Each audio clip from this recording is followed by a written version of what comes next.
Hi, welcome to the Hersey House. I'm Jeremiah Hersey, and today we're going to be talking about components and how to create a component. Essentially, what a component is, it's a reusable piece of visual coding that you can use inside of Canvas apps. And so you can create these components. Let's say you have the perfect header bar and the perfect backdrop and all of that, and you want to reuse that across your company. And you don't want people really trying to figure out how to do it on their own. You're going to create a component that they can then import into their app so that it looks exactly the way you want it. So let's get started and take a look at make.powerapps.com. So here we are at make.powerapps.com, and it's a basic Canvas app that we have. And so what we're going to do here is inside of the tree view, notice we have this option right here for components. And so this is how we're going to create a component for our application. So I'm going to click on components and click new component. This now creates a component for me, and I can then add everything that I want inside of this component so that way when I export it, it is set for my new users. So for instance, let me zoom in here for you guys. Let me go ahead and insert a label.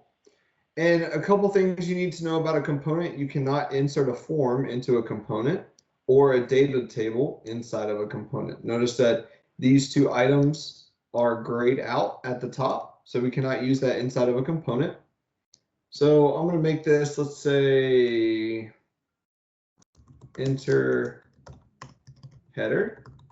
So the reason I'm doing that is so when I export this out, when I import it into a new application, it's going to say enter header, and they can enter whatever title they want, and it's going to change for them. So let's say 32 centered. Let's make this a green, maybe, and maybe some white text. Okay. Not too bad.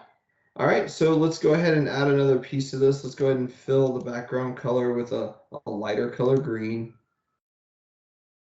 And let's maybe insert an image. Okay, so just going to put an image in here. I'm going to use my user function to pull back my image. Sorry if it is hideous, but you get the idea. So user open close parentheses dot image is going to pull back the user image. And then I can make this look a little bit better by filling it and using a border radius of about, let's say, 60. Let's see what that looks like.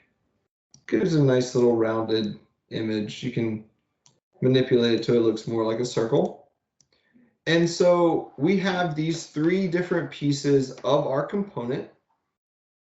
And so what we're going to do now is on your component. So if I'm good the way this is what I want my component to look like. And I'm going to click export components. Okay, so I'm going to go ahead and export that component. We can go ahead and download it. And notice it downloads a file here at the bottom. And so I'm going to go ahead and open up a different application. What I'm doing is I'm going to bring in my component that I just created into a different application that I've made in a blank screen. And from here, I can go over once again to my component section, and I'm going to click import components.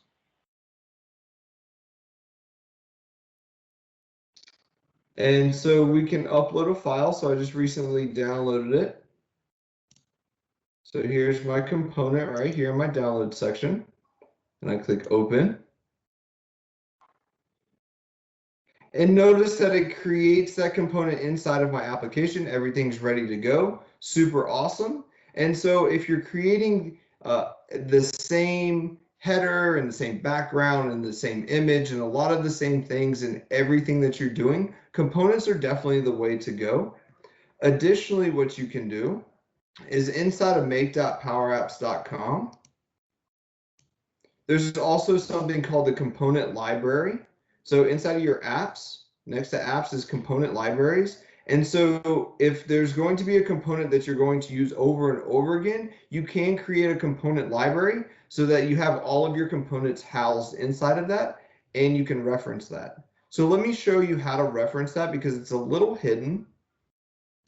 So inside of your application, you're going to click the plus sign on the left-hand side for insert, and then all the way at the bottom, it says get more components. This is where your component library is going to be. So if you create a component library, it's going to be stored right under here under get more components.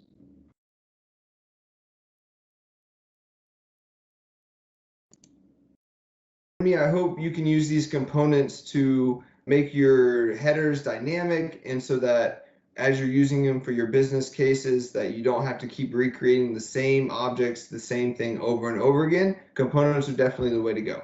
I want to thank you guys for joining me, and I'll see you in the next one.